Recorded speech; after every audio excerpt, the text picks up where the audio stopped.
네, 안녕하세요. 성공첨의 시작 잡정보센터 이남규입니다. 네, 안녕하세요. 한혜진입니다. 네, 오늘이 벌써 12월, 그러니까 올해 마지막 금요일입니다. 많은 분들이 또 뜻깊게 보내고 계실 텐데 오늘만큼은 정말 한 해 동안 스스로 힘들게 달려온 만큼 위로하고 좀 칭찬해주면서 뜻깊은 하루를 보내셨으면 좋겠습니다.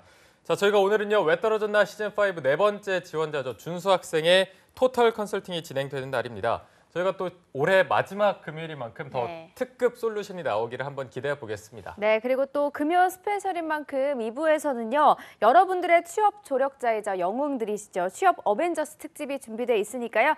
2부까지 놓치지 마시고 저희와 함께 해주시기 바랍니다. 네, 올해 마지막 금요일 저희 잡정보센터와 함께 하시면 좋을 것 같습니다. 금요일 잡정보센터 지금 바로 출발합니다. 왜 너를 떠나보냈었는지 왜 널 보낸 건지 네, 답답하고 막막한 취업의 길 지원한 기업에서는 탈락 통보만 할 뿐 그 누구도 탈락한 이유에 대해서 알려주질 않습니다. 네, 아무도 얘기해주지 않아서 이걸까 저걸까 추측만 무성했던 나의 탈락 원인을 밝혀드리고요. 2019년도 상반기 공채 합격의 길까지 쭉 함께하는 취준생 구제 프로젝트 왜 떨어졌나 시간입니다. 네, 오늘은 드디어 마지막 토털 컨설팅이 진행된 날입니다. 오늘을 위해서 또 이 두 분, 정말 꿀 케미를 자랑하는 두 분을 모셔보도록 하겠습니다. 네. 허니보이 더빅스터디의 마민영 쌤 그리고 힐링요정 위포트의 차재원 컨설턴트 두 분과 함께하겠습니다. 안녕하십니까? 안녕하세요. 안녕하십니까? 네, 안녕하십니까? 예. 네, 두 분이 뭔가 닮은 것 같기도 하고요. 오늘은 합쳐서 허니요정으로. 허니요정 좋네요. 네, 그리고 또 왜 떨어졌나 시즌5와 함께 인생의 터닝 포인트를 맡게 될 행운의 주인공 김준수 취업준비생도 함께합니다. 어서 오십시오. 네, 안녕하세요. 안녕하십니까? 네, 안녕하세요. 네, 준수 씨 드디어 스펙, 자소서, 면접까지 다 컨설팅을 받고 오늘이 마지막 좀 토털 점검한 날인데 네. 소감이 어떠신가요? 사실 이제 이거 컨설팅 받기 전까지, 방송 출연하기 전까지는 진짜 좀 심적으로 많이 힘들었습니다. 뭐 개인적인 일도 있었고 자꾸 이제 떨어지고 그러니까 이제 네. 곧 30인데 그런 생각이 그랬었는데 이제 방송 출연하면서 컨설팅 받고 조언 받으면서 힘이 나고 이제 자신감이 좀 생겼습니다. 네, 네. 다행이네요. 이 자리에 곧 30이신 분들이 몇 분 계신 것 같은데. 예, 많이 보이네요. 거울을 봐야 되나요? 네, 그동안 또 쓴소리도 많이 들으셨어요. 뭐 기억에 남는 회초리가 있다면 어떤 게 있을까요? 일단 저 뭐 회초리라고 생각을 안 하고요. 어. 진짜 저의 그 간지러운 부분을 긁어준 효자손이라고 되게 생각을 합니다. 멘트가 네. 좋아요. 이제 기억에 준비하신 것 남는 같은데. 네, 기억에 남는 거는 네. 이제 뭐 처음에 첫날 이제 너무 경영 지원 쪽만 쓰지 말고 영업도 이제 같이 고려해보라는 그런 얘기랑 그리고 자소서 때는 이제 협업 이야기에 너무 몰두하지 말라. 그리고 면접 때는 이제 컨셉을 좀 잡아서 하라라는 조언이 되게 저에게 좋았던 것 같습니다. 네. 네. 자, 어쨌든 저희가 컨설팅을 진행하면서 준수 씨를 옆에서 계속 도와드렸지만 이제 오늘이 마지막으로 이제 혼자 걸어가셔야 되니까 오늘 방송할 때 궁금한 점을 다 좀 물어보고 가시면 좋을 것 같습니다. 네, 알겠습니다. 네. 네, 그러면 먼저 왜 떨어졌나 시즌5 네 번째 주인공 김준수 학생의 다양한 이력들을 저희가 함께 3일간 살펴봤는데요. 네. 우리 허니 요정들은 강점을 뭐라고 보셨는지 궁금한데 먼저 사 코치님이 보시기에 준수 씨의 강점 뭐라고 볼 수 있을까요? 예, 일단 강점에 앞서서 참 말씀을 잘하시네요. 실제 면접 가서도 이렇게만 하신다면 결과가 좋을 텐데 어제는 왜 그러셨어요? 너무 속상해요. 이렇게만 하면 저를 잘 볼 텐데. 한국말을 끝까지 그러니까요. 미가식이었고요. 일단은 근무 경력이 있다는 것, 그 자체가 참 큰 강점이 아닐까 싶습니다. 기본적으로 다른 분들은 스펙적인 요건들은 거의 다 갖췄지만 근무 경력적인 면에서는 물론 근무의 형태에 따라서 뭐 다양하게 이해될 수도 있겠지만 최소 1년 6개월, 거의 2년 가까이 이 근무를 했다는 점. 그래서 본인의 어필할 수 있는 강점의 포인트가 명확하다는 점이 강점이고요. 근데 면접까지만 가게 된다면 좋을 텐데 가기 전 단계까지의 어떤 서류나 서류 전형에서의 방향, 자기소개서에 좀 잘못된 어떤 좀 포장? 그러니까 이건 작성을 못해서가 아니라 좋은 내용인데도 결과값이 안 좋게 나오게끔 기재된 부분들 따라서 좀 글의 구성적인 면을 좀 가다듬으신다면 전보다는 더 나은 상반기 결과. 물론 상반기는 쉽지 않을 겁니다. 채용 공고가 하반기보다 많지 않을 거니까. 하지만 그런 점에서 보자면 크게 두 가지 강점들이 있었고 앞으로 보완해야 될 것들까지 좀 말씀을 드렸습니다. 네. 그럼 마쌤 또 강점은 뭐라고 보셨나요? 저도 이제 차 코치님께서 말씀해주신 그 근무 경력이 굉장히 큰 강점이라고 얘기를 좀 드리고 네. 싶어요. 이제 동나이대의 경쟁자들을 보면 보통 말씀하신 대로 스펙은 괜찮은데 실질적으로 근무 경력이 좀 미흡한 경우가 굉장히 많은데 그 측면에서 또 최근에 이런 직무 중심의 채용이 진행되는 이런 트렌드에 가장 적합한 지원자지 않나라고 생각을 했고요. 또 제가 월요일에는 말씀 미처 못 드린 건데 이제 수요일, 목요일을 거치면서 특히나 어제 그 정장 입은 모습들 네. 머리를 딱 세팅을 이쁘게 하시고 바르게 앉아 있는 모습을 봤을 때 굉장히 그 면접에 갔을 때 이미지에서 높은 점수를 받을 것 같다라는 인상을 받았습니다. 어떻게 보면 면접에서는 그런 이미지도 본인의 이미지에 대해 잘 가꾸고 메이킹하는 게 실력이라고 생각을 해요. 그래서 개인적으로는 이미지 측면에서는 거의 만점에 가깝지 않나라는 말씀을 좀 드리고 싶었습니다. 네, 그러면 알겠습니다. 정말 좋은 얘기를 해주셨네요. 네, 일단 뭐 두 분은 근무 경력이 굉장한 강점이다 이렇게 분석을 해주셨는데 그래도 어쨌든 준수 학생이 많이 떨어지고 좀 그런 부분에 답답함을 느껴서 여기 나오신 거니까 네. 본인이 생각할 때 왜 이렇게 좀 탈락을 많이 했는지 가장 좀 근본적인 원인이 뭐라고 판단하시는 게 네. 있나요? 뭐 일단 역시 학점이 제일 문제였던 학점. 것 같다고 생각을 하고요. 네. 그 다음으로 이제 지하 소설을 쓸 때 아까 코치님 말씀해주신 것처럼 이제 자소서를 좀 그 두서없이 이게 막 뭐 서론 본론 결론 없이 좀 쓴 그런 것도 있고 그리고 면접 볼 때 이제 저에 대한 파악이 제대로 안 된 상태로 면접을 본 게 문제지 않나 싶습니다. 네, 뭐 면접, 자소서, 학점, 스펙 고루고루 문제가 있었던 것 같다라고 해주셨는데 네. 쌤들이 보시기에도 어떤 식으로 약점을 평가하시는지 궁금한데 먼저 이번에는 마쌤은 어떻게 보셨나요? 잘 알고 계신 것 같아요. 정말 가진 건 많은데 좀 이거를 잘 활용하는 방법을 조금은 더 공부를 해보시는 게 좋은 것 같은데 예를 들면 저는 이 한 문장으로 좀 정리할 수 있을 것 같아요. 소문난 잔치에 먹을 것 없다라는 표현을 좀 쓰고 싶었는데 근무 경력 덕분에 굉장히 많은 무기들 자신만의 좀 날카로운 어필할 수 있는 포인트가 있음에도 불구하고 이거를 언제 어떻게 활용하는지 그에 대해서 조금 미숙한 부분들이 많이 보였습니다. 이제 원인은 어제 우리 차쌤이 말씀해주신 것처럼 직무와 본인의 이력에 대한 정리가 조금 덜 되어 있지 않았나. 그렇기 때문에 비단 면접에서뿐만 아니라 자기소개서 측면에서도 건쌤이 잘 말씀을 해주셨지만 이 중요한 총무직무라는 것을 단순히 뭐 솔선수범, 뭐 협력, 소통으로 일반화시켜서 조금은 그 굳이 1년 8개월의 근무 경력이 없는 친구라도 쉽게 말할 수 있는 식으로 표현하지 않았나. 그래서 본인의 총무에 대한 본인의 뭐 명확한 정의라든지 경험에 대한 좀 그런 어필할 수 있는 포인트가 많이 보이지 않았던 게 가장 큰 아쉬운 점으로 좀 기억에 남습니다. 네. 네, 그리고 또 차코치님은 또 어떻게 평가하시나요? 예, 뭐 여러 가지가 있겠지만 일단 크게 세 가지로서 지원 전략적인 면 그리고 본인이 어필해야 될 포인트적인 면의 두 가지 해서 세 가지를 좀 말씀을 짧게 드리고 싶은데요. 네. 지원 전략적인 면에선 저희 방송을 보신 분도 그렇고 저희 다 공감하고 있습니다. 면접만 가신다면 그리고 답변의 구성을 좀 잘 컨셉 잡아 하신다면 분명 좋은 결과가 나올 텐데 이러한 공채 전형 자체의 스타일에 좀 맞지 않는 건 아닐까. 그러니까 따라서 본인이 노력을 하시면 충분히 극복이 가능하신데 저희 출연한 이후에 또 다시 원래대로 돌아갈 수도 있는 거거든요. 나 안 해 이러면서 그냥 안 할 수도 있는 거잖아요. 그럴 경우에 나의 정말 바로 면접까지 갈 수 있는 전형들인 일부 기업들이나 외국계 지원을 좀 적극적으로 하시는 게 오히려 본인이 또 어학 강점이 또 있으시니까 그런 면을 좀 고민해 보시는 것도 진지하게 한번 좀 조언을 드리고 싶고요.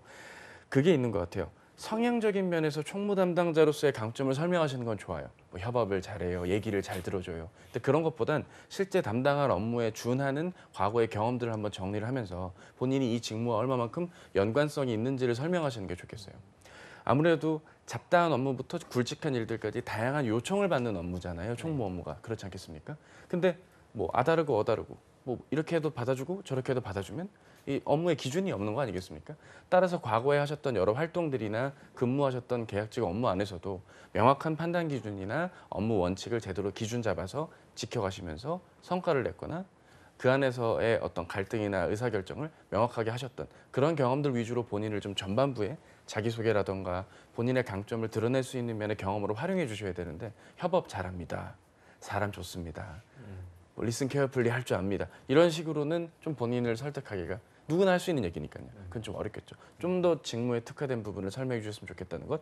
그리고 하나만 더 말씀드리자면 뭐 저는 오늘 일관되게 계속 강조를 남은 시간 내내 드릴 텐데 크게 세 트랙으로 남은 기간 취업 준비를 하셨으면 좋겠어요. 총무 쪽, 총무의 접점인 인사 쪽, 그리고 영업. 첫날 마쌤이 말씀을 주셨지만 영업 쪽에 대한 지원이 있는데 사실 본인이 반밖에 설득이 안 되신 것 같긴 해요. 그러니까 머리로는 알겠는데 이게 마음이 아직 동하지 않으신 것 같은데 뭐 더 떨어지면 뭐 느끼게 될 거예요. 이런 독서를 드리려는 게 아니고요. 더 이제 기간이 길어지면 설명 안 되는 공백기가 길어지는 거니까 명확하게 방향을 나눠서 좀 접근을 해야 될 때가 아닐까 싶습니다. 네. 네, 이제 차쿠치님이 또 방향까지 조금 전체적으로 짚어주셨는데 저희가 조금 더 약점에 대해서 깊게 파고 들어가 보면 일단 두 분이 공통적으로 언급해 주신 게 어필 포인트. 그러니까 근무 경력이란 너무 좋은 강점이 있는데 이거를 뭐 소통, 협업이란 누구나 할 수 있는 말로 좀 이렇게 흐트린 게 아닌가 이런 부분을 좀 언급해 주셔서 이거를 어떤 식으로 극복을 해야 될지 좀 더 자세히 들어보고 싶은데 차쿠치님이 먼저 좀 조언을 주실까요? 네, 사실 뭐 머리로는 다 알고 계신 분 같아요. 방송 시작 전에도 저희가 한 10분 정도 대화를 좀 나눠봤는데 거의 뭐 다 굳이 이런 코너가 오늘 없더라도 이미 본인은 충분히 머리로는 이해를 하셨는데 이게 아직 지금 액션으로 나오기에는 좀 뭔가 부족함이 있다고 저는 보거든요. 네. 하우에 대한 부분들, 어떻게 이거를 살릴지에 대한 부분까지 좀 디테일하게 파고들 필요가 있습니다. 일단 스펙적인 면에서는 학점은 어쩔 수가 없는 부분입니다. 따라서 학점을 고려하지 않는 쪽에 대한 지원들을 좀 폭넓게 가져가 주실 필요가 있겠습니다. 결국 그러려면 블라인드 전형이 사기업에 남아 있거든요. 문제는 그런 블라인드 전형은 오디션 전형에 가깝기 때문에 본인께서 에피소드가 어느 정도 좀 갖춰주셔야 됩니다. 근데 본인의 에피소드가 이미 저희가 자기소개서에서 만나봤지만 어떻습니까? 굉장히 일반적인 그런 글이죠. 여느 시중에 나와 있는 자기소개서 책에 나올 법한 얘기들밖에 없어요. 따라서 본인만의 어떤 성과 중심의 결과값들을 내신다든지 본인의 성향을 좀 구체화할 수 있는 그간의 경험들의 어떤 결과들을 모아서 누적되어 본인의 어떤 강점이 되었던 뭐 그런 히스토리로 좀 정리를 하는 노력들까지 좀 필요할 것 같고요. 결국 학점을 만회할 수 있는 소스를 찾는 건 결국 직무 경력 그리고 본인이 이 직무에 얼마만큼 애정이 있고 본인의 명확한 회사 선택, 직무 선택 판단 기준이 정립이 될 때 비로소 본인의 약점이 비록 약점이지만 이 친구에 대한 가능성이 있겠구나 하고 사람을 고려할 수 있겠죠. 어제 면접을 제가 봤기 때문에 면접까지만 짧게 더 말씀을 드리자면 1분 자기소개는 그렇게 하면 조금 아쉽다고 할 수 있겠어요. 차라리 학점에 대한 얘기를 먼저 리뷰를 하든지 드러내든지 아니면 학점 얘기를 드러내시는 게 좀 부담되시면 본인이 자산관리 하나는 뭐 확실하게 할 수 있는 지원자 김준수입니다. 아니면 본인의 이름을 좀 라임을 넣어서 뭐 제가 별로 좋아하는 타입은 아니지만 뭐 그렇게 하는 것들도 분명 방법들이 있겠죠. 그리고 명확하게 아셔야 되는 게 지원하시는 회사가 과거에 하셨던 이력과는 별개의 총무 업무를 맡으실 수도 있어요. 문화 행사 쪽이라던가 의전에 가까운 쪽으로 특화가 돼 있을 경우에는 과거의 경험의 성과를 어필하기보다는 총무 업무에 대한 자신만의 명확한 판단 기준이 최소 한 3가지 정도는 정의가 나와줘야 돼요. 이번 기회에. 한번 뭐 지금 생각하신 게 있을까요 혹시? 총무란 이렇다. 3가지 정도 한번 지금 즉석에서. 총무란 네. 뭐 그냥 단어로 뭐 표현 같은 거 말씀하시는 네네네. 거. 뭐 총무란 뭐 어머니 같다. 아 그런 거 말고 이런 거 말고. 저기요. 그거는 저희가 아니, 어떤- 스무고개가 아니고요. 네. 그 말씀을 그렇게 주시면 저희 1분야의 컨설팅이 굉장히 갑자기 이게 이러면 안 되는데. 어머니가 나오네요. 아니 아니죠. 총무 업무는 타이밍이 굉장히 중요하죠. 그죠? 네네. 그리고 총무 업무는 기준이 답이다. 뭐 이런 식으로 본인만의 명확한 좀 네. 그 정의를 내려주시는 그런 작업이 필요할 것 같고요.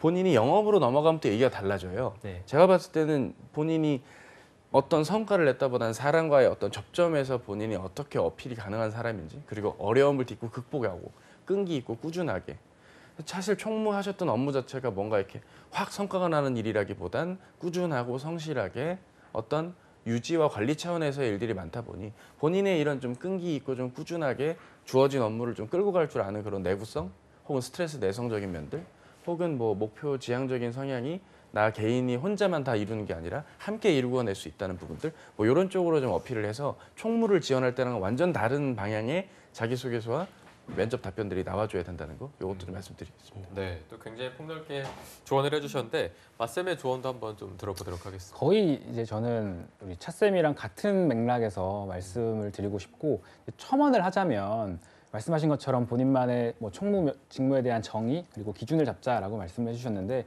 전 이런 얘기도 좀 드리고 싶어요. 우리가 했었던 경험들 중에서 차별화될 수 있는 요소들이 분명히 많은데 이것을 아직 발견하지 못했다라는 말씀을 드리고 싶은데 대표적으로 우리가 총무 직무라고 하면 실제 수행하는 업무들을 보면 이제 총무팀이 경영지원부서에 소속되어 있잖아요. 그래서 많은 부서들 간의 업무 그 연락을 통해서 보통 업무가 진행이 되는데 우리가 이 경험을 바라보는 관점은 지금은 소통이 굉장히 중요하다. 어떤 소통? 원활한 소통이다라고 하면 역시나 그 근무를 했던 경력을 최대한 못 살리는 차별화되지 못하는 경험으로 어필받게 되지 않거든요. 그래서 제가 만약에 이러한 경험들을 제가 준비하는 입장에서 총무를 다시 한번 좀 고민해보는 입장이라고 한다면 단순히 우리가 지원 업무를 부서 간의 업무 연락을 통해서 진행하는 경우를 놓고 봤을 때만 원활한 소통이 아니라 실제로 우리가 어떻게 업무가 이루어지는지를 보면 보통 많은 부서와 굉장히 다양한 관계를 맺고 업무를 진행하게 되잖아요. 이 상황 속에서 이렇게 한번 생각해 볼 수 있는 겁니다. 업무가 어떤 식으로 진행이 되어 가는지 우리는 알고 있습니다. 그러니까 그게 뭐 다양한 협력사라든지 지사나 지점, 동료의 다른 팀 동료들과도 많이 좀 소통을 하면서 업무를 진행하게 되는데 여기서 중요한 점은 어떻게 그러면 업무가 그 소통이 되는지 보면은 오프라인으로 만나서 되는 경우는 그렇게 좀 많지 않다고 생각이 물론 있겠지만요. 보통 업무 연락이 전화로 많이 이루어지기 때문에 우리가 단순히 강조할 것은 원활한 소통입니다가 아니라 유선상에서 어떻게 하면 전화를 잘 받고 업무 상황에서 전화를 잘 응대할 수 있는 게 우리 총무 담당자에게 중요한 소통입니다라고 어필하는 것이 조금 더 우리에겐 차별화된 경험으로 될 수 있지 않을까라고 생각을 합니다. 네. 준수 씨가 어떤 식으로 보완해 나가야 할지도 쌤들의 조언을 들어봤는데요. 지원할 기업에 대해서 한번 이야기를 나눠보도록 하겠습니다. 네. 차코치님이 총무의 접점인 인사 그리고 영업 쪽으로 집중을 해서 생각해봤으면 좋겠다라고 했는데 준수 씨가 3일 동안 코칭을 들으면서 많이들 느끼고 또 어떤 식으로 지원을 해야 될지 고민이 많으셨을 텐데 좀 생각이 바뀌셨나요? 일단은 이제 인사총무, 그러니까 경영지원 분야 말고 이제 첫날 코치 받은 대로 영업 쪽으로 이제 좀 생각을 해서 이제 첫날 소비재 기업들 말씀하셨는데 그런 쪽으로 이제 지원을 좀 폭넓혀서 같이 하려고 생각하고 있고요. 네. 그리고 공기업 지원도 같이 고려해보라는 말씀을 해주셨었거든요. 그래서 공기업도 같이 좀 지원을 하면 좋지 않을까라는 생각을 하고 있습니다. 네. 그리고 아까 차 코치님이 추천해 주셨던 외국계 기업은 혹시 좀 네, 생각해 외국계 보시는 기업도 사실 이전에 몇 군데 이제 면접 본 것도 있고요. 그래서 정말. 네, 외국계 기업도 같이 네, 이전처럼 지원을 하겠습니다. 알겠습니다. 어쨌든 지원 폭이 굉장히 넓어진 것 같은데 일단 두 분께서 조금 더 구체적으로 어떤 기업에 어떤 직무를 좀 지원하면 준수 씨의 강점을 더 잘 살릴 수 있을 것 같다 이런 부분 생각하신 게 있을 것 같아서 한번 들어보도록 하겠습니다. 맞쌤이 먼저 좀 얘기해 주실까요? 제가 이제 월요일에 소비재 쪽에 B2B 영업 관리를 좀 적극적으로 지원하자라고 말씀을 드리긴 했는데 사실 그때는 이 총무직무에 대한 완벽한 정리 그리고 본인의 이력과 차별화된 경험을 어필할 수 있는 수준의 상태에서 조금 더 폭을 넓히자라고 말씀을 드린 거였는데 제가 수요일 날 자기소개서나 목요일 날 우리 면접 컨설팅 하시는 모습을 보고 조금 더 이제 외연을 확대하기 전에 총무에 대한 경험 정리가 더 필요하겠다라는 생각이 조금은 들긴 했어요. 그래서 지금 총무가 명확하게 기준이 안 잡혀 있는 상태에서 그냥 외연 확장을 위해서 그냥 확률을 높이기 위한 지원은 결과적으로 이도저도 아닌 상황이 될 것 같은 좀 어떻게 보면 아쉬움이 좀 들 것 같고요. 그리고 또 이제 영업 직무에 대한 이야기는 많이 했으니까 조금은 이제 패스를 드릴게요. 네. 조금은 이제 공기업에 대한 이야기를 더 드리면 우리가 하반기에 한 2번 정도 2개 기업 정도에 지원을 했었잖아요. 그런데 세부 직무를 보면 이제 경영 쪽, 그러니까 일반 사무 직무의 경영 쪽을 많이 지원을 하셨어요. 근데 보통 보면은 이제 사무 직무의 경영, 세부 직군으로 들어가서 우리가 총무 직무를 수행하는 게 가장 베스트이긴 하지만 사실 기회는 세 자릿수 채용이 진행되는 곳은 사무 일반이거든요.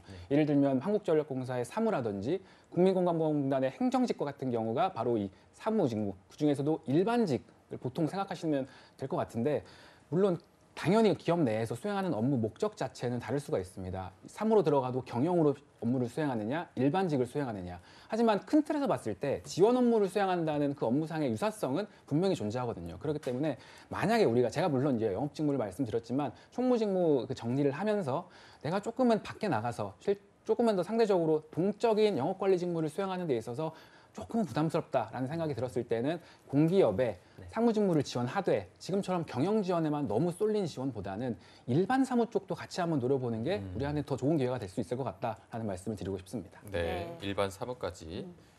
차 코치님은 어떻게 좀 하는 게 좋을까요? 예, 저는 이제 말씀 주신 거에 나머지 것들 좀 말씀을 드리고 싶은데요. 일단 영업에만 말씀을 드리자면 사실 그런 게 있습니다. 영업도 이제 종류가 여러 가지 있지 않겠습니까? 뭐 반도체 쪽에 기술 영업도 있고요, 통신사 유통관리 채널 영업도 있고요, 소비재 기업의 영업도 있고 유통 채널 쪽에서의 어떤 영업 관리자 역할도 있습니다. 근데 문제는 종합적으로 사람을 두루두루 보고 평가를 하는 쪽이 아무래도 제조사인데 이게 자동차라던가 반도체, 2차 전지, 화학 쪽 이런 쪽은 확실히 학점적인 면도 고려해야 되고 성향적인 면도 고려되고 활동, 업에 대한 이해 골고루 폭넓게 좀 요구가 되기 때문에 본인에게 분명히 약점이 될 겁니다. 따라서 확률이 높은 게임에서 본인의 승산을 보시는 게 본인의 이 상반기 혹은 내년 하반기 취업에 보탬이 되리라고 보고요. 그런 의도로서 말씀께서 첫날 소비재 기업 중심으로 말씀을 주신 것 같습니다.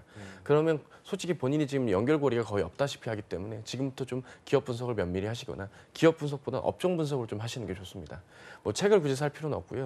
뭐 증권 관련해 그 주식 관련해서 기업 분석 관련된 책들이 많은데 한두 페이지만 봐도 그 업종이 작년에는 어땠고 올해 어떨 것이다 정도의 전망치 정도 나와 있거든요. 그런 것들을 좀 오늘 집에 가시는 길에 여기 근처 서점 있으니까 가서 좀 보시면서 본인이 조금이라도 좀 의지를 다지시는 쪽으로서 영업에 접점을 이루셨으면 좋겠고요. 문제는 여기서부터입니다. 그러한 기업들 중에 소비재 기업에 들어간다 한들 학점적인 면이 암암리에 존재할 것입니다. 그러니까 무조건 3점을 넘어야 돼 뭐 이런 차원이 아니라 행여나 전형이 진행돼서 면접까지 간다 하더라도 이 설명이 안 되는 이 학점에 대한 어필을 아무리 좋은 얘기를 해도 총무 업무였기 때문에 또 설득이 어렵거든요. 총무 지원하지 왜 영업을 왔어? 라는 얘기가 또 되어버리기 때문에 결국 대기업 소비재 기업에서 뭐 유통업체나 CJ 같은 데는 롯데 같은 쪽에 블라인드 전형을 노리는 게 영업 중에서 그나마 좀 본인이 학점에 대한 어택 공격을 좀 덜 받는 쪽이 아닐까 싶고요. 그래서 저는 CJ 제일제당 푸드세일즈 쪽을 좀 추천을 드리고는 싶습니다. 네. 단 전제 조건은 본인의 에피소드가 명확하게 좀 나와줘야 된다는 것, 그 점을 좀 꼭 좀 부탁을 드리고 싶고요. 그 외에 유통 관리에 가까운 유통 채널 안에서의 어떤 영업은 별로 추천드리고 싶지는 않습니다. 원래 그쪽을 노렸던 분들이 많기 때문에 지원 자체는 의의가 있겠지만 본인이 정말 그 업종을 폭넓게 이해한다거나 지금 와서 새롭게 업무 경험을 또 쌓으셔야 됩니다. 그런 쪽은 좀 추천을 드리고 싶지 않고 제조사 베이스에서의 유통을 추천드립니다. 외국계 기업을 짧게 말씀드리자면 영문 레주메는 어떻게 좀 작성하시는 게 무리가 없으신가요? 어떠세요? 만들어 놓은 게 있습니다. 아 그러세요? 네네. 그거를 그냥 제출하지 마시고요. 네. 좀 영어 쪽으로 특화가 돼 있는 분들이라던가 유리어도 좋으니 이 표현이나 어떤 구동사적인 표현들이 좀 문제가 있는지 없는지 정도는 꼭 점검 받으신 다음에 폭넓게 지원을 하시고요. 간단한 영어로 자기소개 정도는 하실 수 있잖아요. 그죠? 네네. 당연히 이 점수는 그거 해주셔야 되니까 네. 그런 부분들 노려주시는 거 부탁드리고요. 경우에 따라서는 인턴이나 계약직이 분명 뜰 겁니다. 그런 거에 개의치 마시고 일단 면접까지 가보신 다음에 다니고 여부는 뭐 의사결정 그 뒤에도 늦지는 않으니까요. 합격 이후에도 늦지 않으니까 좀 면접을 많이 보시는 게 본인에게는 좋을 것 같습니다. 네. 분명 어필할 포인트가 다를 거거든요. 면접을 가보시면 좀 아실 겁니다. 주로 실제로 했던 업무가 뭔지 맡았던 업무 자체로 질문을 많이 좀 받게 되실 겁니다. 네. 그게 오히려 본인에게 더 유리할 거거든요. 네. 어떤 본인이 왜 총무 일을 해야 되고 나의 회사 선택 기준이 뭐고 이런 국내 대기업 사기업 중심의 전형보다 오히려 직무 자체에 정말 적합한지를 묻는 이러한 회사들의 면접에 본인이 좀 더 도움이 되지 않을까 싶습니다. 네. 디테일하게 지원 기업 또 직무까지 짚어주셨는데요. 네. 준수 씨가 아무래도 상반기 공채까지 어떤 식으로 준비를 해야 할지 아직은 명확하게 준비 계획이 세워지진 않았겠지만 그래도 가닥은 잡히셨을 것 같아요. 쌤들에게 한번 점검을 받아도 좋을 것 같아서 한번 말씀해 주실까요? 일단은 이제 컨설팅 지난 3일 동안 받은 내용대로 경험 정리를 좀 먼저 해야 되지 않을까 싶습니다. 그래서 경험 정리를 하고 이제 면접이나 뭐 자소서에 어떻게 표현할지 그리고 단순히 지금 이제 경험만 계속 나열하는 그런 식으로 이제 자소서를 쓰고 면접에서도 그렇게 했었는데 네. 이제 그에 따른 뭐 역량이라든가 그런 거를 좀 이렇게 포인트를 잡아서 컨셉을 잡는 그런 거를 좀 이제 찾아내고 발견해야 될 것 같습니다. 일단 뭐 경험 정리만. 네, 일단 일단은 하는 경험 걸로. 정리를 먼저 생각을 했고요. 네. 그 많은 기업에 최대한 지원하는 게 제 계획입니다. 알겠습니다. 네. 어쨌든 뭐 내년 상반기까지 한 그래도 1, 2월까지는 준비할 수 있을 텐데 두 분은 일단 경험 정리만 먼저 하겠다는 준수 학생의 계획을 어떻게 들으셨는지 차 코치님이 먼저 좀 말해주실까요? 예, 뭐 이게 계획인지 솔직히 모르겠습니다. 왜냐면 당연히 이제 해야 될 거니까요. 그럼 그거 말고 실제로 뭐 1월 안으로 뭘 하겠다. 네. 봄이 오기 전에 요건 마무리하겠다. 뭐 그런 계획 혹시 있으신가요? 지금- 그거를 듣고 나서 제가 판단해 드리겠습니다. 일단 지금 공기업 이제 대비해서 예. 한국사 자격증, 갑자기 자격증. 한국사 능력 검정 시험 그걸 먼저 따려고 좀 준비 생각을 하고 있는데 저희 방송 시작한 지 24분 지나고 있는데 자격증이라는 단어가 나왔습니다. 지금 만약에 가점으로서 한국사를 생각하신다면 네. 지금 공부가 어느 정도 돼 있는 상황이세요? 한국사가? 어떠세요, 실제? 아니요 되어 있지 백지인가요? 백지는 아니고 이제 예. 옛날에 좀 했었기 때문에 예. 네 완전 백지 상태는 아니고요. 공민왕이 어느 나라 분이죠? 어느 공민왕. 시대 분이죠? 공민왕이요? 네. 고려인가? 다행이네요. 네. 최소한의 조건. 그 우리가 광복절이 몇 년도죠? 1945년, 6.25는 1950년입니다. 다행입니다. 네. 최소한의 어떤 조건. 왜냐 이런 것도 모른 채 그냥 막연하게 뭐 그냥 어디 뭐 유명한 뭐 설민석 쌤, 전한길 쌤 이런 인강 듣고 그냥 웃다가 봄이 오거든요. 그러면은 본인에게 아무 도움이 안 돼요. 그러면 가점이 될 만한 게 영어 점수 말고 한국사 말고 뭐 한국어라든가 커말이나 이런 건 없으신가요? 네, 그건 없습니다. 없으시고요. 본인이 냉정하게 생각하셔야 될 게 지금 한국사 공부에 올인을 하는 일이 벌어지면 전형에 대한 대비를 하나도 못한 채 상반기를 맞이하게 되는 거예요. 네. 제가 봤을 때는 그거에 너무 큰 뜻을 품기보단 한국사가 가점이 있는 곳들의 기업들을 한번 쭉 살펴보세요. 네. 살펴주시고 해당 기업의 전형에 맞게 내가 한국사를 하는 게 과연 정말 1순위로 해야 될 건지부터 좀 생각하신 다음에 순서대로 접근하시는 게 좋습니다. NCS 문제 유형들은 좀 접해보셨습니까? 어떠세요? 문제. 책을 얼마 전에 사가지고. 그러니까요. 그럼 아직 안 읽었다는 뜻이고요. 자 이제 문제 뜯어야 되거든요. 비닐 뜯고 이제 문제를 풀어보시면 이게 먼저 좀 유형이 나에게 익숙해져야 된다는 것, 주기적인 문제풀이가 반복돼야 된다는 걸 느끼시게 될 거예요. 네. 사기업으로 다시 넘어갔을 땐 LG 같은 데 다시 지원하실 수도 있잖아요. 네. 인적성 어떻게 본인 만족하세요? 어떠세요? 아니요, 불만. 만족 못하죠. 네. 그럼 그거 먼저 해야 되지 않을까요? 본인이 원하시는 건 한국사 1급이 되는 게 내년 상반기의 꿈은 아니잖아요. 그렇죠? 네. 기업 들어가는 게 우선이니까 네. 우선순위에 맞게 좀 접근해 주셔야 될 텐데 그런 면에선 한국사 자격 취득이 지금 얘기의 두 번째라는 건 사실상 첫 번째인 건데 글쎄요 저는 조금 추천을 드리고 싶진 않고요. 하게 되더라도 주말 중심으로 짧게 네. 포인트를 잡는 식으로 해서 뭐 굳이 1급 아니고 2급 아니면 어떻습니까? 3급이라도 따서 3급을 가점을 주는 곳이 혹시라도 있다면 그걸 노리시거나 그게 아니라면 일단 전형에 대한 대비 공기업을 아까 추천을 드렸기 때문에 NCS 유형의 문제풀이나 그럼 전공을 뭘로 하실 거예요? 필기를 전공 필기를 경영학으로? 네. 그럼 경영학 좀 아세요? 어떻게?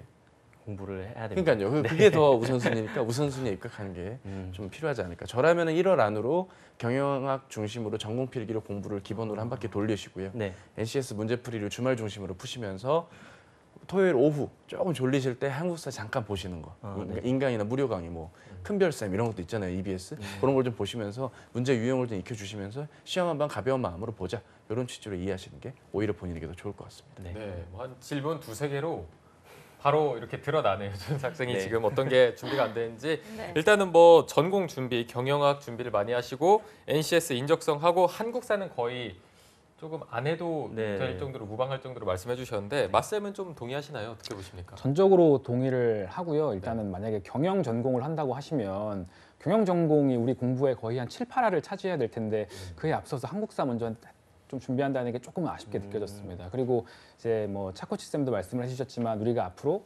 총무직무뿐만 아니라 인사든 뭐 영업이든 제가 말씀드린 공기업 사무 일반이든 많은 곳에 지원을 하게 될 것이잖아요. 그렇기 때문에 기존에 일단 우리가 지원해보지 않았어서 무엇이 먼저 가장 중요한지에 대한 우선순위가 명확하게 잡혀 있는 것 같다는 느낌은 받지 못했어요. 그러니까 뭐 자기소개서를 쓰라는 건 아니고요. 네. 좀 시간이 있을 때 우리 기존에 뭐 이번 하반기도 좋고 우리가 앞으로 쓰게 될 기업들의 직무 그리고 뭐 일반 사기업이면 사기업, 공기업, 사무 일반 직무면 공기업 그렇게 좀 이력서를 한번 써보는 시간을 잠깐 가졌으면 좋겠습니다. 그래서 이력서를 써보면서 블라인드인데 우리가 굳이 자격증이나 이런 여타 다른 공부를 할 필요가 없잖아요. 그런 경우에 우리가 그 블라인드임에도 불구하고 보는 자격증이 있는가 하면 블라인드이기 때문에 안 보는 항목들 그리고 일반 사기업에서 주로 묻고자 하는 이력서상의 내용들이 무엇인지를 좀 파악하고 그 후에 우리가 무엇을 우선순위로 해서 공부를 해야 될지를 결정하는 방법도 하나의 좀 팁으로 말씀을 드리고 싶습니다. 네, 여기에 좀만 더 덧붙이자면 네. 사기업을 만약 정말 가실 거고 대기업을 생각하신다면 못해도 아모레나 CJ 하다못해 G사트 문제집이라도 달에 한 권 아니 두 권씩은 좀 푸셔야 돼요. 그래서 3월이 오기 전에 최소 5권은 문제풀이가 완료가 돼야 되거든요. 입이 지금 떡 벌리셨는데 제가 지금 본인 놀래키려고 그런 게 아니라 지금 다른 시중에 우리 제야의 본인의 경쟁자들은 다 지금 그렇게 문제를 지금 이 시간에 풀고 있거든요. 네. 따라서 못해도 저라면은 이번 주에 아직 재고가 남아있는 모의고사형 문제집을 사서 한 9주분만큼을 사세요. 차라리 9개 정도를 사셔서 아니면 9세트를 일주일에 한 세트씩 주말 일요일 아침마다 좀 푸시면서 감을 유지하신다든지 그런 노력도 병행을 꼭 해주셨으면 좋겠습니다. 네, 네. 좋습니다. 어떻게 준비를 해야 할지 쌤들의 조언을 들어봤는데 준수 씨가 상반기에 합격을 하기 위해서 결정적인 한 방이 필요할 것 같습니다. 쌤들의 마지막 한 방을 한번 들어볼게요. 먼저 맞쌤이 해주실까요? 일단 마지막이라고 하면은 그 준수 씨 같은 경우에는 근무 경력이 굉장히 강력하잖아요. 이 경력을 좀 잘 살리는 방법으로 뭐 자기소개서든 면접에서도 임했으면 좋겠어요. 지금 말하는 우리 그 소스는 굉장히 좋은데 이것을 담아낼 수 있는 뭐 봉투나 그릇 뭐 이런 것들이 조금은 아쉬운 측면이 굉장히 보이기 때문에 조금만 더 경험 정리를 할 때 다양한 각도에서 그럼 아까 말씀드린 것처럼 뭐 그 소통이 단순한 원활한 소통이 아니라 전화 받는 응대 요령이라든지 아니면 상대방의 입장에서 단순히 고려한 소통이 아니라 업무 기준을 나눈 그 이후에 있어서 소통이라든지 조금은 나만의 차별화된 포인트를 찾는 것이 우리 입장에서 굉장히 좀 중요한 앞으로의 비시즌 과제라고 생각이 듭니다. 네. 네, 알겠습니다. 또 차코치님도 한번 예. 해주시죠. 방금 말씀에 첨언을 좀 더 하자면 이렇게 말씀하시면 조금 이해가 안 될 수도 있으니까 좀 더 자세하게 예를 들어 드리면 네. 그냥 자산 관리를 효율적으로 하겠다가 아니라 그냥 그 효율이 관리의 효율인 건지 아니면은 본인이 그러니까 총무 담당자로서 운영을 효율적으로 한다는 건지 아니면 그 총무의 자산을 이용하는 우리 내부 구성원들의 효율까지 책임진다는 건지 명확하게 표현을 좀 더 딥하게 하셔서 본인 지금 제가 무슨 말하는지 이해하시는 거잖아요. 네네. 그죠? 총무 담당자분들이 딱 실무 면접도 들었을 때 확확 꽂히게끔 자기소개도 명확하게 낮은 학점을 딛고도 저만의 자산관리 효율을 아는 지원자 김준수입니다. 조금 의아하게 들리실지 모르겠지만 이전 직장인 KTDS CRM 운영팀에서 총무 업무를 맡으면서 저만의 자산관리의 효율적인 노하우가 책임감으로 이어졌던 사례를 말씀드리고 싶습니다. 정도로만 말씀을 주셔도 같은 얘기를 해도 아 그래 이 친구가 직무에 특화됐나 보다. 그럼 질문을 직무 특화 쪽으로 물어봐야겠군 하면 질문이 어제 제가 마주했던 것보단 좀 덜 어렵겠죠. 따라서 그런 부분을 결을 좀 살려주시는 본인만의 분명 차별화 포인트가 있다는 걸 본인이 몰라줘요. 본인에게 특화된 게임이 아니고요. 본인이 잘 드러내 주셔야 되는 부분이 있기 때문에 이런 대기업 전형들은 그 전형에 입각해서 본인의 컨셉을 잘 마무리해 주셨으면 좋겠습니다. 네, 알겠습니다. 어쨌든 두 분 다 근무 능력이라는 강점의 극대화를 조금 말씀해 네. 주셨는데 저희가 오늘 두 분 쌤의 결정적 한방까지 들어봤고 준수 학생이 이제 토탈 컨설팅까지 함께 해보셨는데 지금 궁금한 거를 다 여쭤보셔야 되거든요. 저희가 한두 개 정도 좀 질문을 받아보고 답변을 들어보도록 하겠습니다. 저 일단 궁금한 것 중에 하나가 제가 이제 이전에 근무한 회사 얘기를 아무래도 자소서에 많이 쓰거든요. 근데 자소서가 뭐 적게는 뭐 3, 4항목에서 많게는 5, 6항목까지인데 이제 예전에 취업 설명회 갔는데 어떤 인사 담당자분이 너무 KT 얘기를 쓰는 게 아니냐라는 말씀하셨거든요. 그래서 혹시 그럼 뭐 어느 정도의 비율을 나눠야 되는지 그런 게 좀 궁금합니다. 차쿠치님이 답변해 주실까요? 예, 제가 안 그래도 그 본인 저희 신청서에 쓰셨던 경험 페이지를 지금 좀 준비를 해봤는데 네. 만약에 그것도 외국계냐, 총무냐, 인사냐, 영업이냐에 따라 다 달라요. 영업일 경우라고 한다면 사실 서울대학 영어과 반대표 하신 얘기 제외하고는 다 하실 수가 있고요. 네. 제가 봤을 때는. 네네. 혹은 이제 현대차 연말정산 알바 같은 거는 좀 빼는 것도 좋은 것 같아요. 네. 그 외에는 영업은 다 살려주시고요. 인사에 해당되는 거라면 미래 경력개발원에서 인턴하셔서 경영 지원하신 거, 그리고 KTDS 하신 거, 그리고 YMCA 홍콩 여기서 본인이 교육과 관련된 프로그램을 운영하면서 벌어졌던 에피소드들 그런 것들에서 어려움 극복했던 사례들 이런 쪽으로 어필해 주는 게 좋고요. 총무라고 한다면 저는 그냥 KTDS 얘기 중심으로 하시고 본인이 입사 후에 하게 될 업무의 내용을 알고 있다면 지원한 회사에서 총무 업무가 어떤 업무인지를 아는 전제 하에서 본인의 이야기가 KTDS 중심인데 혹시 뭐 본인이 하셨던 업무 외적인 포인트까지 뭐 의전을 해야 된다 뭐 이런 쪽이라면 KTDS 근무 외적인 경험들 중에 의전에 특화된 경험이나 사람 접점에서 발생할 수 있었던 에피소드들 중심으로 이야기를 풀어가시면 될 것 같아요. 따라서 그거는 지원한 회사에 따라 케이스 바이 케이스다. 단 그 KTDS를 너무 많이 쓰는 것을 걱정했던 건 어느 쪽을 지원하셨었는지 모르겠지만 총무라면 저는 괜찮다. 하지만 총무 외적인 거는 좀 폭넓게 이렇게 말씀드릴 수 있겠습니다. 네. 네. 혹시 또 추가 질문이 있습니까? 이제 제가 역량 이제 직무 역량이랑 업무 역량을 이제 구분을 제대로 못한다라는 이제 이전에 컨설팅에서 그때 들었었는데 네. 그 사실 총무에서 역량이라는 게 제가 이제 자기소개할 때는 막 소통력 이런 걸 얘기했었는데 사실 그런 거는 너무 흔한 포인트다라는 말씀하셨었거든요. 그래서 뭐 예전에 들었던 것 중에 뭐 경영지원 같은 경우는 이제 서류를 막 각 팀에서 뭐 정보를 취합해야 되기 때문에 뭐 독촉하는 것도 역량이다라는 말 들은 적이 있었거든요. 이런 표현을 쓰는 게 사실 괜찮은 건지 좀 궁금합니다. 이건 뭐 말씀이 좀 대답해 주실까요? 글쎄요, 굳이 독촉이라고 이제 강력한 표현을 쓰기보다는 이런 식으로 접근을 했으면 좋겠어요. 우리가 그 건쌤께서 말씀해 주신 직무 역량을 좀 제가 예를 들어서 말씀을 드리면 우리가 썼던 자기소개서 항목 중에 그 연말정산 아르바이트 했었던 거 있잖아요. 네. 서류 정리했던 거. 근데 그 내용을 적으신 걸 보니까 단순히 그 업무 진행 속도가 더딘 미진한 그 동료의 일을 우리가 가져와서 일 처리가 빠른 동료들이랑 업무 처리를 했더니 뭐 정확히 완결이 잘 되었습니다라고 끝나면 업무 역량인 것이고 네. 다시 말씀드려서 해당 일을 우리가 그냥 시키는 대로만 하면 업무 역량이라고 이해를 하시면 좋겠고요. 조금 직무적인 관점에서 바라보자면 해당 사건을 조금 더 심층적으로 한번 다시 바라보는 것이죠. 예를 들면은 그렇게 팀 동료 중에 업무 진행이 미진한 상황이 분명히 있을 수가 있잖아요. 그러면 우리가 그 상황을 어떤 식으로 접근해야 될까와 관련된 생각을 하는 것은 직무자로서 한번 고민해 볼 수 있는 겁니다. 예를 들어서 만약에 일단 업무가 익숙하지 않다는 게 우리가 같이 협업을 하는 입장에서 그게 나만의 착각인 섣부른 판단은 아닐까와 관련된 내용부터 시작을 하는 거예요. 그러니까 내가 내 기준에 업무를 빨리 하는 것이 업무를 잘하는 거다라고 착각을 하고 내 기준에서 분명히 그 동료 입장에서는 아무래도 내 기준에서는 실수하지 않게 꼼꼼하게 천천히 처리하는 것이 업무를 잘하는 것이라고 생각하는데 내 기준에서 생각하는 게 직무자로서 조금은 잘못 생각한 것은 아닐까와 같은 접근으로부터 시작해서 만약에 내가 그러면 그 친구에게 같이 일을 분담하자라고 얘기를 했을 때 상대방이 받게 되는 그런 뭐 감정들에 대한 고민도 같이 해보는 거죠. 예를 들면은 뭐 팀 우리 목표를 위해서 흔쾌히 욕해하는 친구들도 있을 거고 반면에 내가 이렇게 팀의 민폐가 되는 존재였나?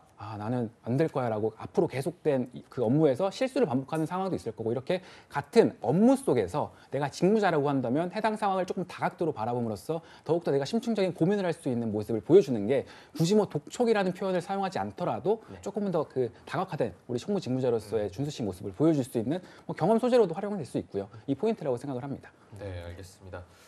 자, 두 분의 또 열의가 가득 담긴 답변까지 들어봤는데 준수 학생이 이제 마무리하는 입장에서 소감을 한번 좀 들어보도록 하겠습니다. 네. 일단 저는 너무 감사드리다는 말씀을 제일 먼저 드리고 싶네요. 일단 네. 상반기 이제 올해 계속 지원하면서 이제 떨어지고 그런 게 너무 많았기 때문에 좀 자신감 많이 떨어져 있었는데 자신감을 얻어가면서 정말 감사드린다고 말씀드리고 싶습니다. 네. 자, 그리고 저희가 마지막으로 부모님께 영상 편지 띄워드리는 시간을 좀 마련을 알고 해봤습니다. 계셨죠? 네, 좀 진심을 담아서 네. 앞에 카메라 보시면서 하고 싶은 말 지금 다 하시면 되겠습니다. 네. 네, 일단 뭐 사실 퇴사하고 나서 좀 어머니도 그렇고 아버지도 그렇고 좀 제 결정에 이제 사실 좀 고민이 많으셨을 텐데 뭐 지지해 주시는 거에 되게 감사드리고 지금 취업이 계속 안 되는 상황에서 뭐 저도 그렇지만 어머니 아버지도 되게 초조해 하실 텐데 이제 계속 뒤에서 뒷받침해 주시고 앞에서 응원해 주시는 게 정말 너무 감사드립니다. 빨리 잘 취업해서 제가 뭐 용돈도 많이 드리고 잘 하도록 하겠습니다. 감사합니다. 네, 박수 한번 드리죠. 네.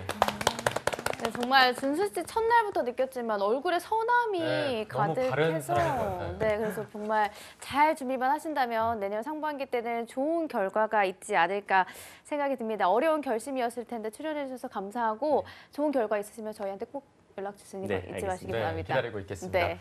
자, 그리고 오늘 또 정말 도움 말씀 많이 주신 위포트의 차재원 컨설턴트 그리고 더 빅스터디의 마민영 컨설턴트 두 분도 감사드리고요. 잠시 후 또 2부에서 뵙도록 하겠습니다. 네, 고맙습니다. 고맙습니다. 네, 고맙습니다. 네, 잡정보센터 1부에서 준비한 소식은 여기까지입니다. 잠시 후 2부에서는요, 더욱더 강력해진 어벤져스 특집이 이어진다고 합니다. 네, 어디 가지 마시고요. 채널 고정!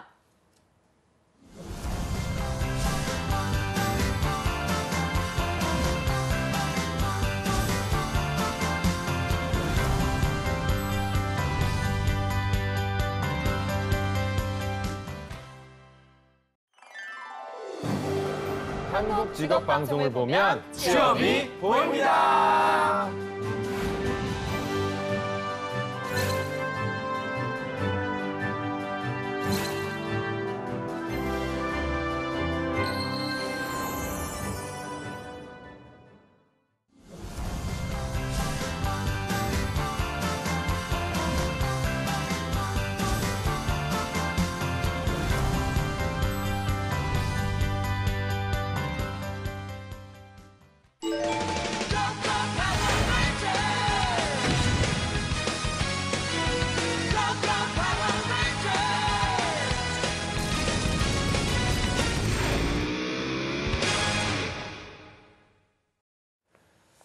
네, 대한민국 어디에서도 방송은 물론이고 또 인터넷에서도 찾아볼 수 없는 취업 컨설팅계 최고 히어로들과 함께하는 어벤져스 특집 시간입니다.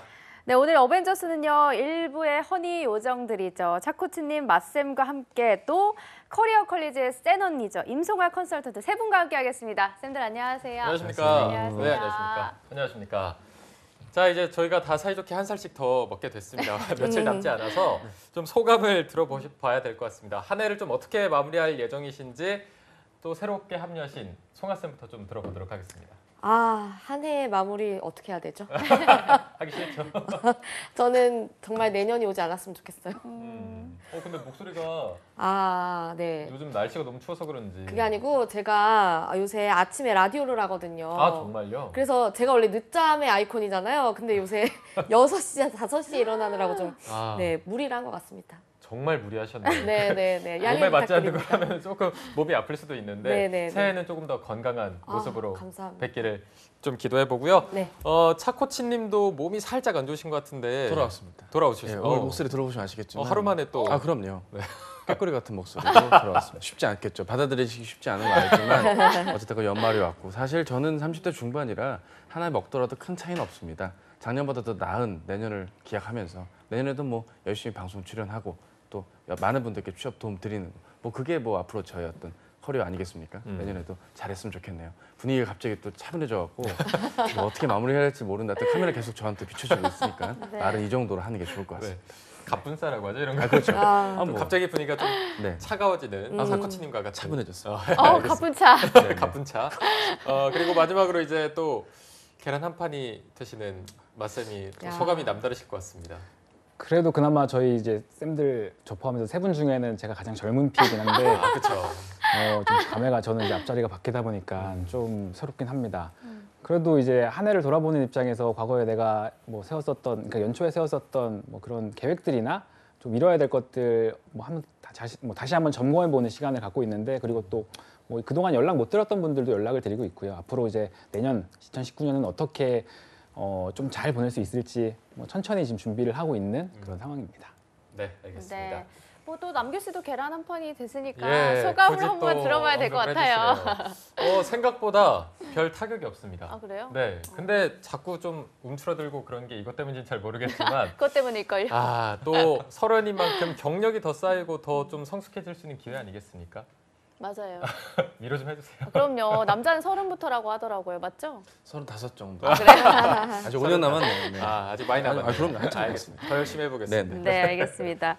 이렇게 한 해 동안 취업 준비를 열심히 달려온 취준생 여러분들도 지금 마음을 달래고 있긴 하지만 내년 상반기를 위해서 또 열심히 달려야 할 분들도 많을 것 같아요. 네. 나의 약점은 무엇인지 또 반복되는 실수가 생기지 않게 노력해야 되는 시점이 아닌가 싶습니다. 네, 그래서 저희가 또 한번 준비해봤습니다. 어벤져스 쌤들과 함께하는 금요 스페셜인 만큼 더 특별한 주제로 여러분들께 좀 소개를 해드리려고 하는데요. 네. 2018년 채용시장 핫 이슈에 대해서 저희가 한번 정리해봤습니다. 내년도 채용시장의 흐름까지 저희가 한번 짚어드릴 텐데요. 어떤 내용인지 한유진 MC께서 또 읽어드리도록 하겠습니다. 네, 올해 채용 시장도 이제 종착역에 다다르고 있습니다. 끝이 보이지 않는 고용 한파가 계속 이어지고 있는데요.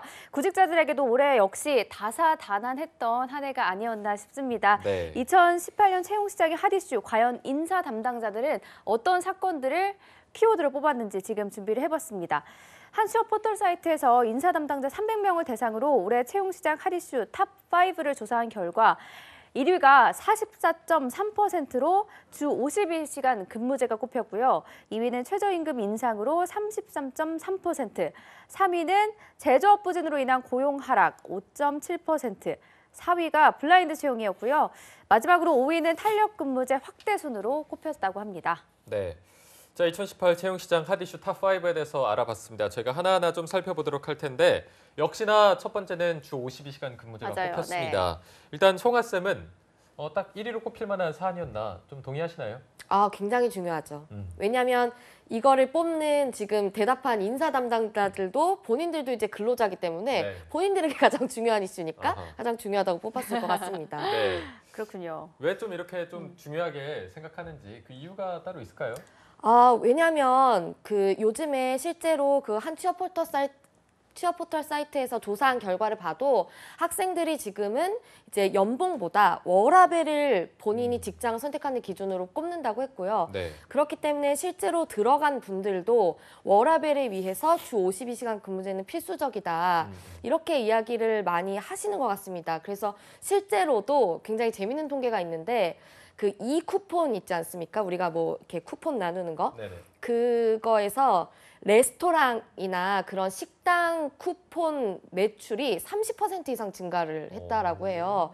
이게 뭐 그냥 맛있는 거 많이 먹으러 가자 이런 취지가 아니라 이제는 좀 52시간 근무제가 우리는 회사에 오래 있지 말자라는 어떤 문화가 확대돼서 그래서 이제 직접 회식 같은 것도 술을 마신다기보다는 간단하게 레스토랑에서 식사하고 헤어지는 그런 식으로 좀 문화가 많이 번졌다고 합니다. 네. 그럼 차코치님은 이 52시간 근무제가 실제로 좀 어떻게 영향을 미쳤는지 동의하시나요? 예, 당연히 동의는 하는 부분이고요. 송환 쌤이 정확하게 말씀을 주셨지만 문제가 이제 직장인분들 중에서 그럼 워라밸에 맞게 일찍 퇴근을 했는데 퇴근 이후의 시간에 대해서 얼마만큼 효율적으로 사용하고 있는 건지 그 부분을 좀 먼저 말씀을 좀 드리고 싶습니다.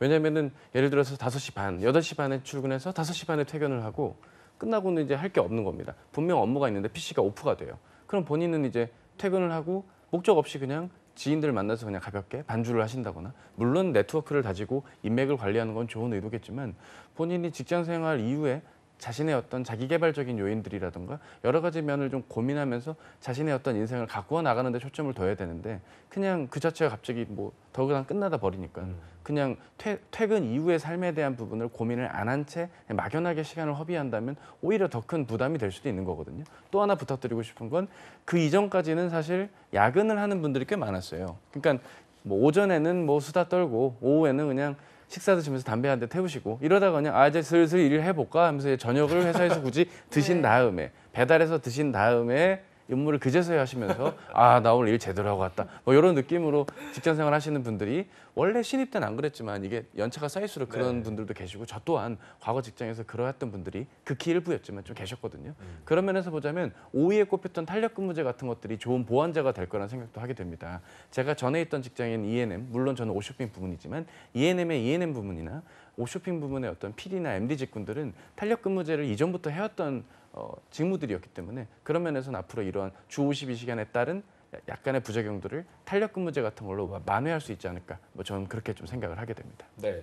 마쌤의 생각도 좀 들어보고 싶거든요. 네, 이제 52시간 근무제 도입은 굉장히 저도 이제 찬성을 하는데 이게 이제 기업에 실제로 적용되는 내용들을 보면 부서 바이 부서다라는 생각을 좀 지울 수가 없습니다. 그러니까 본사에서 근무하는 보통 지원직 분들은 아무래도 PC가 이제 6시 되면 꺼지다 보니까 자연스럽게 퇴근하는 문화가 조성이 되고 그러다 보니까 52시간 근무제가 정확히 잘 지켜지는데 반면에 제가 있었던 이제 지방의 지사나 영업 조직, 영업소 같은 경우에는 뭐 예를 들어서 거래선을 방문할 일이 잦다거나 혹은 뭐 다뤄야 될 영업 상권들이 굉장히 넓다거나 저 같은 경우만 해도 대전에 있으면서 저기 충북 단양까지 오고 가면서 거래선 매출을 챙겼었거든요. 이런 경우에는 실제로 이제 오고 가는 그 동선들을 고려를 했을 때 실제로 52시간 근무제가 엄격하게 지켜지기는 좀 쉽지 않다. 그렇기 때문에 기업에서 적용되는 케이스는 부서 바이 부서다라는 느낌을 조금 받았습니다. 네, 알겠습니다. 자, 저희가 세 분의 의견도 들어봤는데 이어서 두 번째 답변에 대한 것도 한번 살펴보도록 하겠습니다. 두 번째가 최저임금 인상 33.3%가 이렇게 답변을 해주셨는데 이제 내년부터는 8,350원이 이제 올해보다 10.9%가 올라서 그 가격으로 인상이 될 텐데 채용 시장에 어떤 영향을 미치게 될지 한번 쌤들의 의견을 들어보도록 하겠습니다. 차코치님이 먼저 스타트를 좀 끊어주시죠. 예, 뭐 스타트에 대한 개념보다는 일단은 이 소식에 따라서 웃는 분도 있지만 웃지 못할 분들도 분명 계시겠죠. 아무래도 그나마 인문계약생들만 놓고 보더라도 채용폭이 그나마 있었던 CVS 업계 쪽이라든지 인재 채용에 대해서 좀 거부감이 없었던 분들조차 없었던 업계조차도 아무래도 최저임금 인상에 따른 비용의 부담 가중 때문에 채용을 좀 상반기 때는 좀 덜할 소지가 좀 있어 보이기 때문에 마냥 웃을 수만은 없는 게 사실 취업시장 부분에서 우리가 챙겨야 될 포인트가 아닐까 싶습니다. 또 그 외에는 사실 최저임금에 대한 이슈 하나 가지고 채용시장에 영향이 있다 없다를 나누기는 사실 곤란하지만 이 부분이 아무래도 좀 민감한 이슈이기도 하고 사안이 사안인지라 우리가 좀 접근하는 데 있어서 이거 하나 때문에 채용시장이 어려워졌어 라고 좀 단언 지을 수는 있겠는데요. 사실 채용이라는 건 기업의 어떤 의사결정 과정에서 비용의 개념, 투자의 개념으로서 접근을 해주셔야 되는 부분이기 때문에 최저임금의 인상에 따른 채용의 직접적인 연관보단 좀 더 폭넓은 시야로 이걸 바라봐야 되는 것. 어쨌든 중요한 것은 좋은 취지로서의 최저임금의 인상이 결국 좋은 방향으로 좀 끌고 가는데 사회적인 어떤 관심과 노력들이 좀 모여야 될 때이기 때문에 그런 부분을 생각하는 정도에서만 그치시는 게 좋고요. 우리는 그저 전형에 맞는 대비를 하는 게 좋을 것 같습니다. 네, 알겠습니다. 마쌤은 또 어떤 영향을 미칠 걸로 보시나요? 그러니까 그냥 흔히 생각했을 때 대기업들 보통 공채 직원들은 최저시급 이상 받는데 무슨 대기업에 큰 뭐 문제가 있겠어라고 생각하시는 분들도 단순하게 계세요. 근데 기업에 말씀하신 대로 좀 폭넓게 내부 상황들을 좀 보면 물론 이제 공채 직원, 신입 공채, 대졸 공채처럼 최저시급 이상을 받게 되는 크게 영향을 받지 않는 직원들도 있지만요.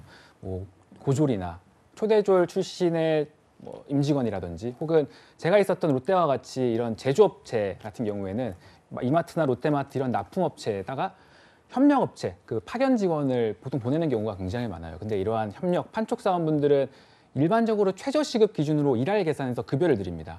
생각해 보면은 최저시급 인상이 우리 대기업 입장에서는 타격이 없는 것이 아니라 실제로 그 인건비 측면에서 고정비를 일부 증가시키는 그 어떻게 보면 문제를 야기할 수 있는 원인으로 작용할 수가 있거든요. 반대로 그러면 그 비용이 증가한 만큼의 기준의 이익을 보존하기 위해서는 매출액이 그만큼 신장이 되어야 되는데 최근에 또 경기가 굉장히 어렵다 보니까 지금 말씀하신 거의 10% 이상의 매출 신장을 기록하기가 쉽지 않은 상황입니다. 그러다 보니 기존에 그 뭐 나가고 있었던 고정비를 축소시켜야 되고 그러한 결과로 뭐 희망퇴직이라든지 아니면 채용 규모의 축소 이런 것들을 우리가 좀 찾아볼 수 있는 것이죠. 그래서 어떻게 보면 좀 간접적이나마 우리 채용 시장에도 조금은 영향을 미치지 않았나라는 생각을 해볼 수가 있었습니다. 네. 네.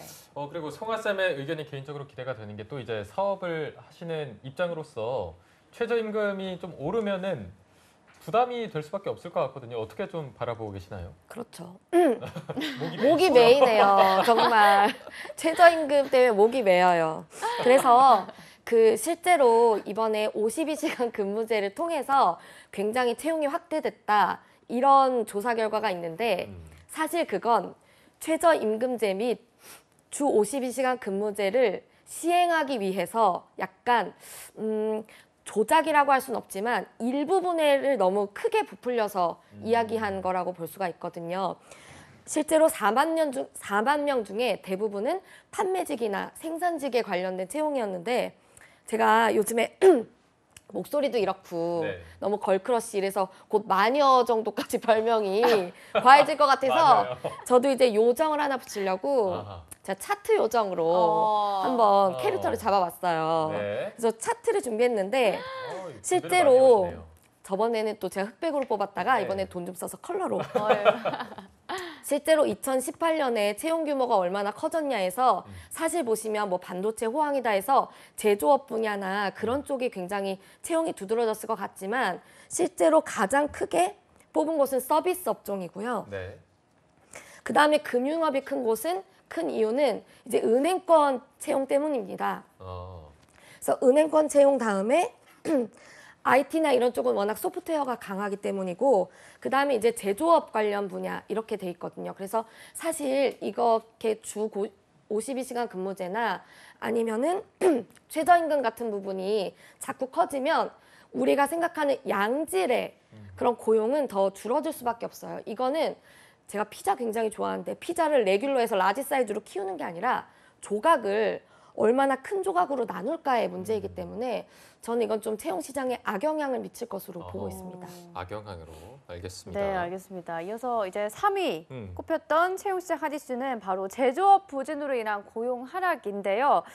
먼저 이번 채용에서 제조업을 희망했던 취준생들의 스코어를 한번 들어보면 좋을 것 같아서 네. 차코치님 제자들은 어땠나요? 뭐 이공계 분들은 사실 다른 연도와 큰 차이는 사실 없었던 게 사실입니다. 반면에 이제 인문계 분들 같은 경우는 영업 부문만 보더라도 기술 영업 쪽은 사실 뭐 화공과 기계과 이런 분들이 기술 영업까지도 지원을 폭넓게 하다 보니까 인문계 학생분들이 업에 대한 이해를 바탕으로 지원을 한다 해도 합격이 되기보다 합격이 좀 어려운 부분들이 사실 있고요. 신입 공채 기준으로만 놓고 봐도 TO 자체에서 인문계 분들의 채용이 지금 사실 없다 보니까 사실 이공계와 인문계 그 안에서도 좀 갈리는 부분들이 있었고요. 전체 파이만 보더라도 파이가 좀 규모가 줄었고 이공계 중심 분들이 그나마 설득력 있게 취업이 됐다는 부분들 우리가 좀 확인할 수 있었습니다. 네, 마쌤 제자들은 또 어떠셨나요? 뭐 당연히 이공계는 상대적으로 더 잘 되고 인문계는 조금 더 힘들었던 게 사실인데 이공계를 조금만 더 세부적으로 보면 이공계 중에서도 뭐 우리가 그 크게 삼성전자 DS 파트라고 하잖아요. 이제 반도체를 중심으로 해서 뭐 전장 사업이나